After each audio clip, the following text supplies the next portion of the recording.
What's up? So basically that video, obviously I'm going to be the cringy person that sits and makes a topless video because it's like, what, 30 degrees. It's ruthlessly hot.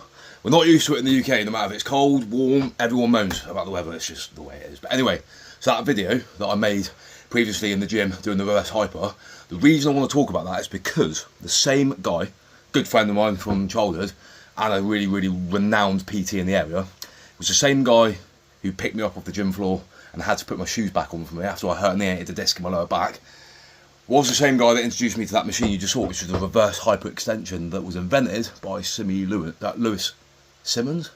Is that right? I might have that wrong. Apologies if I do. But anyway, the point of this video is how would you overcome a herniated disc? So, having had this injury twice in my life, but this was the first time I've done this injury and actually used this, utilised this tool for recovery purposes. Are you okay? I'm sorry. You're ruining the video. I know.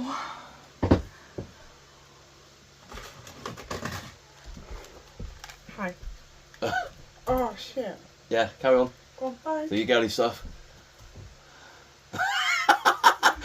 Anyway, yeah, so the idea is on the lift up, is it the eccentric? I'm like, yeah, anyway, I think it's the constriction phase of the lift. Oh my god, help me out here. Like, what?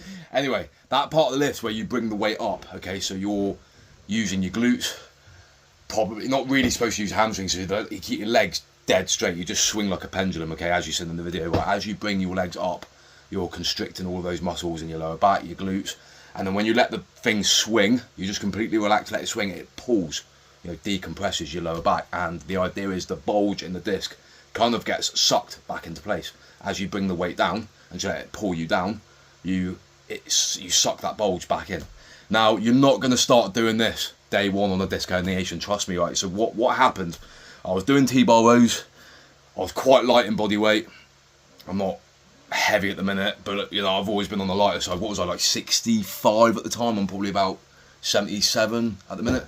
Anyway, I had 5 plates loaded up on the T-bar row, right? I've bent over and I literally got about 6 to 7 reps in, and literally like a packet of crisps. If you've ever sat on a packet of crisps, pop, I was shooting pain down the back of my leg. I've hit the floor, literally, literally it was it was terrible. So my mate has come over and he's literally he's had to put my shoes back on for me, carry me through my car. Literally, it was ridiculous. So day one, you're gonna wake up, you're gonna be in agony, all right? Probably wise if you've got the means to go and do it, is to go and get an MRI scan and just see how bad it was. I didn't do that. I should have, but I didn't. What I did was get up, and the goal at this point in time, and this is I'm laughing, I've got quite a lot of energy in this video, but this was a significant injury that really, really affected me, on a big, big level, it was bad. I do remember being extremely depressed over it. I couldn't really do a lot. Training was completely out the window, but we were here. There's not a lot we can do now. It's happened. We just got to go forward and try and work the best way of getting through this. So what I did was set myself a goal to walk around the block, every couple of hours. And the reason might sound like not a lot, but you've got to find your entry point, okay? So the point in which you can enter a regime without pushing yourself past the pain threshold, because let's say the pain threshold was there, you've injured yourself, it's going to be right back down here now. You're fragile at this point, this is fragile territory, So you've got to work. You used to be able to work within this range. Now all the heavy lifting, the running, whatever it is you're doing, but your threshold's down there now, so you've got to work within this, area, which is a lot smaller due to where you are now, your current circumstances, being injured. So I was just walking every day around the block, and as you work in this area here, your threshold slowly rises and your work capacity increases. And that was just steps. How many steps could we get? We're back up to 10,000 steps within about 3 weeks. 15,000 steps. By about 6 weeks, we were at about 15 to 20,000 steps a day. Not a lot of back pain. And at this point, I'm not stretching much. I'm not doing a lot of stretching. I'm not trying to bend in any awkward positions to reactivate this fresh injury. But we were just starting to go back into the gym. And for back, for example, you do a lot of pull-ups and pull-downs and stuff, because that is, as you're pulling down or pulling up, you're decompressing your back. The Stuart McGill Big 3, I was doing as well. Actually, a lot of bird dogs, bird dogs they're called. You can look them up. You can see demos of them. If you just type in Stuart McGill Big Three, there's plenty of videos. Give that guy a watch. It is worth your time doing that. So we were doing this, getting back into doing really, really light lifting, kind of similar to the push-pull routine I was doing before, but with literally virtually no weight at all, right? But I started doing these reverse hyperextensions. Okay, started doing these reverse hyperextensions, and within 3 months of having these in, plus doing the walks, plus doing light lifting and stuff, within 3 months of doing those, I was back to squatting, back to bent over rows. Not heavy, but we were making progress. The progress was coming on. And now, as the progress starts to come on and the pain's still staying in a reasonable area, your confidence comes back. The threshold's increasing, your confidence is increasing, everything's going up. Easy to make mistakes in this phase, but, you can see where I'm going here. We're just trying to push the bar each time. So I'm not going to long this video out. What did I do? Walked every single day. Don't sit still, don't sit in bed. Right, get walking, get moving. Right, lots of quality nutrition, get your food in check, eat the right stuff, protein, all this stuff. Your body's going to need that to heal.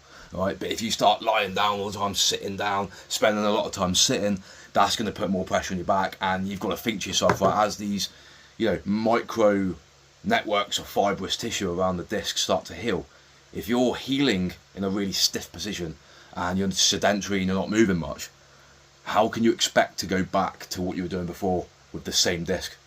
Do you know what I mean? You want to heal in motion. You don't want to heal sat around doing nothing, because it's just not going to be the same, in my opinion.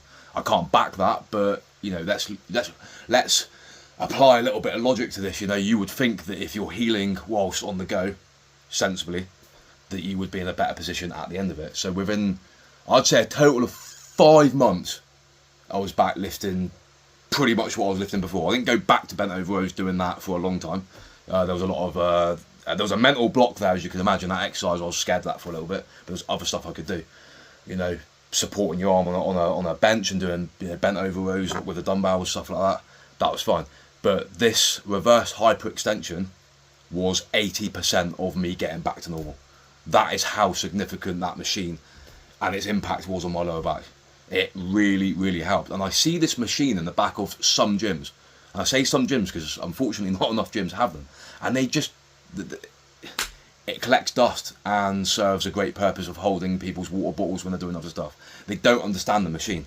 The machine isn't going to give you the nice butt. It's not going to give you the abs. It's not going to give you all these things, which, that's diet anyway. That's another video.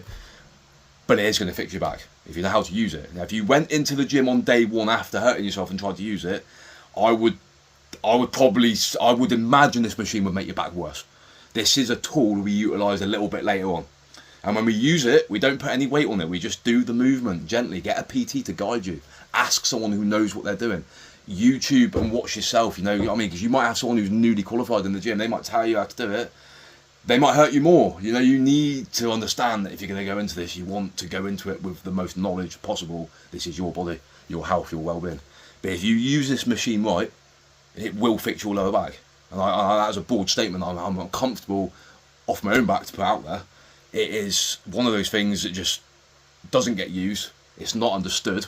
But if it was understood, and I think more people will understand it, hopefully more people in my situation, or were in my situation, or become in the situation that I was in, will watch this and they'll gain some help out of it.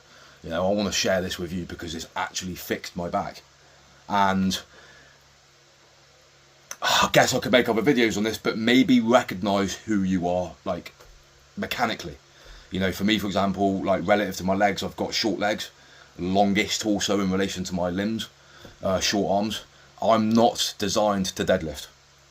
Do I do them sometimes? I do rack pulls. I do enjoy doing them sometimes. We'll go in the gym and we'll try and pull as much as we can. And whatever. I'm at a position now where I can do that and I'm okay. My back's okay. But if you are, you've got short arms, a long torso, short legs, you might not. Or when I say long legs, I'm talking femur, specifically the top part, the femur. You're not gonna have the biomechanics to deadlift.